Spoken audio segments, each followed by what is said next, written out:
Buongiorno e ben ritrovati con una nuova edizione del TG Flash di New Sicilia. In apertura, ennesimo incidente stradale mortale sulle strade siciliane. A perdere la vita il 18enne Biagio Lombardo. Il giovane viaggiava in sella a una moto. Fatale per lui lo scontro contro un'auto lungo la strada statale 115 Marsala-Mazzara del Vallo.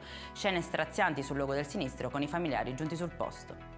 Non ce l'ha fatta Aaron, il pitbull legato a un palo e bruciato vivo dal suo padrone martedì scorso. Troppo gravi le ustioni riportate sull'80% del suo corpo. L'epilogo che tutti avevano sperato di evitare si concretizza con un post della clinica che annuncia il decesso. Il sindaco ha comunicato che il comune è pronto a costituirsi parte civile in questa drammatica vicenda.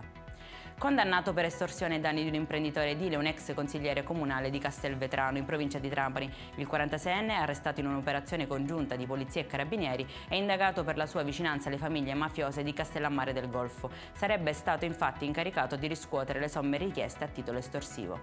Atto intimidatorio nelle campagne di Burgio, nell'Agrigentino. In contrada Torrisi sono stati tagliati ben 8 alberi di ulivo in un terreno di proprietà dell'assessore al progresso Calogero Piazza. Quest'ultimo ha presentato denuncia.